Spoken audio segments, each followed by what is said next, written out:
Coming up, Becky Lynch says she's unhappy with WWE pay, the real reason Charlotte's feuding with NXT, and a major WWE return announced. Support Wrestle Talk! Give us a subscribe. Hello and welcome to the Wrestle Talk Super News. I'm Ollie Davis, and because we're on the voyage to WrestleMania, it's time to play everyone's favorite game, Where's the WrestleMania Sign? Yay!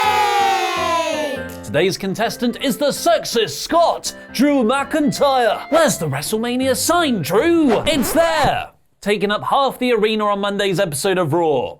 He's pointing right at it. Or is he? The WWE on Fox Twitter account posted that picture of Drew from Raw and asked, one guess as to what McIntyre is pointing at here, wrong answers only. Could it be a trolley full of Iron Brew? Or perhaps even beloved Scottish singer Susan Boyle? Surprisingly, it's neither. As the Royal Rumble 2020 winner himself replied, he was pointing at a sign that said, Brock Lesnar is ticklish, tickle, tickle, tickle, little smiley face. So that's how he's gonna beat Brock Lesnar. Genius! Lesnar versus McIntyre for the WWE Championship is reportedly set to main event WrestleMania, which means a big payday for both men. But according to Becky Lynch, she should be getting paid just as much, if not more. The Raw Women's Champion recently sat down for an interview with TV Insider where she discussed the company's pay structure. I should be making more in that whole company, everybody, Vince McMahon included. I want to change the game. I want to prove that it doesn't matter your gender, your race, your background. If you are doing the job and keeping people invested, if you are keeping people interested, then you deserve to be paid at a level higher than anybody else, or as high as anybody else, as high as the best of them. I look around the arenas and the majority of the people are in my shirts. The majority of people hold signs for me, so pay me as such,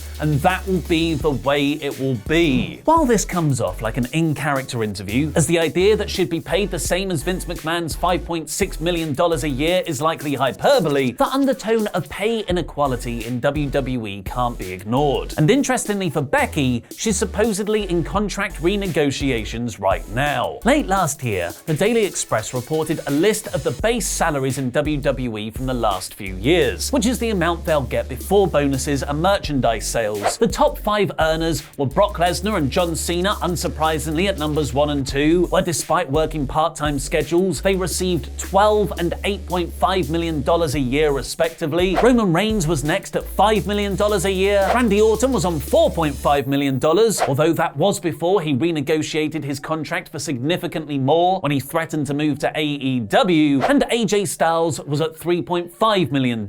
Outside the top 5, Seth Rollins is supposedly on $3 million, as is Edge's new contract for limited dates. Then you have The Miz, Undertaker, Kevin Owens, and Dolph Ziggler before you get to the first female wrestler, Ronda Rousey at $1.5 million. After Rousey, the next highest paid woman was Charlotte Flair at $550,000. In comparison, that report had Lynch earning $250,000 a year, or the 29th most paid going by that Express list. It's difficult to track down how recent those figures are though, and it's most likely before she got super over at November 2018. But there's still seemingly a long way to go even now. Thanks for your support on Patreon. Justin, could you be any better than Matthew Perry?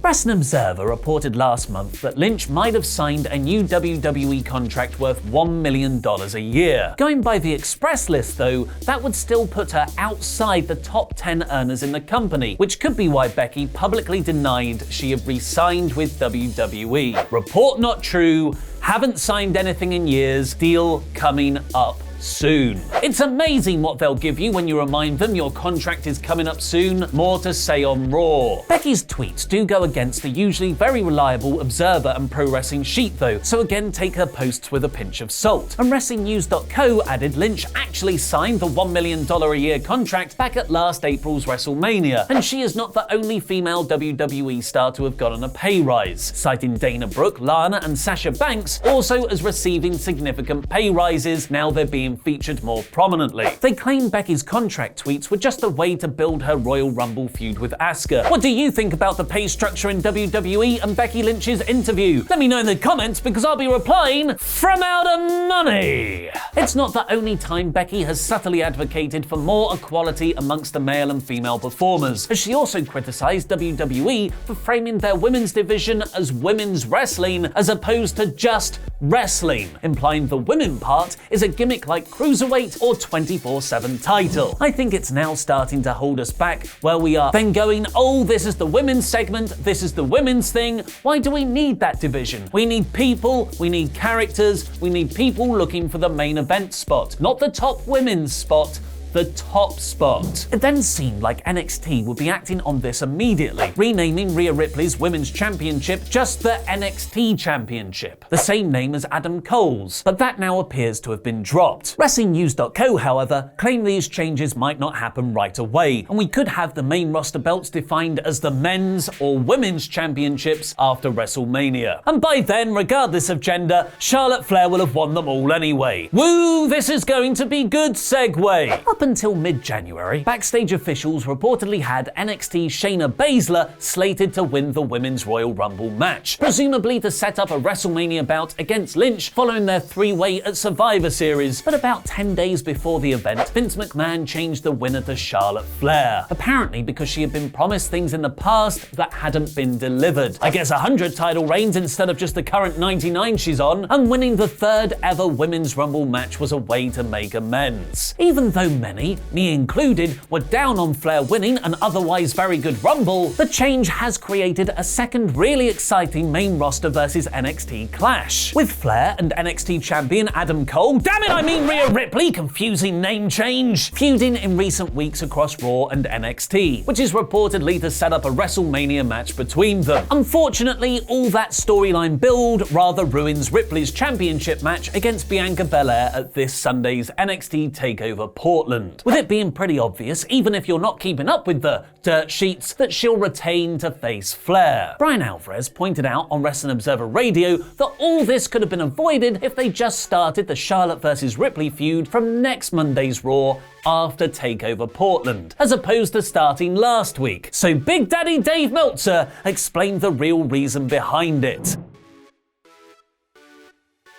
The whole idea is to build up NXT ratings with Charlotte Flair. They didn't feel like waiting. They got blindsided by the January ratings. They were not expecting that. They thought that the corner had been turned. Following Survivor Series last November, NXT finally started to beat AEW Dynamite in the Wednesday Night War ratings, leading WWE to think their third brand had turned a corner. But ever since 2020 began, Dynamite has handily beaten every episode of NXT, often by over 200,000 viewers. Even last Wednesday's episode that Raw promoted with Flair on, a run AEW's network TNT was so happy with, they extended their TV deal through to 2023 and will be adding a new weekly show. Vince McMahon's major strategic move to sabotage AEW's relationship with TNT through siphoning away viewers to NXT has been a failure. To further the Ripley feud, PW Insider is reporting Flair will be at this Sunday's TakeOver, likely to get involved in the Rhea vs Belair title match. Make sure to watch our TakeOver Portland predictions that'll be up later today. NXT might be stagnant at the 700,000 viewer mark, but at least Raw viewership is up. After an excellent run of shows this year so far under Paul Heyman's guidance, Monday's episode rebounded to 2.34 million viewers, which is up almost 200,000 from last week's historic low.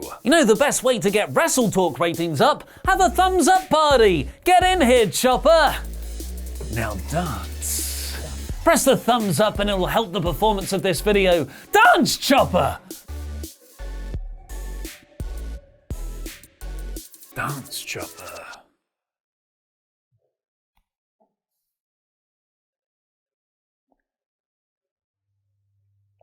Dance, Chopper. Or just get John Cena to appear. Hey everybody, I'm John Cena, 16-time WWE champ, saying support Wrestle Talk, because they talk about wrestling, and I like it. Who said that? All I saw was the Ferdinand poster. On last night's episode of WWE Backstage, which had CM Punk on, how does that not feel like a big deal anymore? It was announced Cena would be returning to SmackDown on February 28th in his hometown of Boston. This is the day after Thursday the 27th's Super Showdown, meaning Cena neatly misses WWE's continuing source of Saudi Arabia controversy. A country he once called an honor and privilege to compete in during 2018's Greatest Royal Rumble, but reportedly refused to work there again following the government's murder of Washington Post journalist Jamal Khashoggi later that year. The 28th is also 1 week out from Elimination Chamber and 6 weeks away from WrestleMania 36, implying Cena could be returning to start the build to a Mania match. He recently told Sports Illustrated he will for sure be at the event because he lives in the area, adding he would absolutely be active in whatever capacity if Vince asked him. Cena's next blockbuster movie, F9, where he plays Vin Diesel's evil brother. Yes, I can't wait! It's all about family! It's always been about family! Is out on 22nd of May, so a Mania program could be a smart way to promote the film, although he is currently shooting The Suicide Squad along with 2 other projects in pre-production, so the studios could restrict how physical he can get. So I lost our Fantasy Predictions League at Royal Rumble, obligatory go over to Patreon, become a pledge hammer, yada yada yada, compete against us in the latest season, which means I get to make a wrestling music video punishment. Post your suggestions of what you want to see me cover, upvote the ones you like the look of, and I'll put them out to a poll later this week. Dance, Ollie.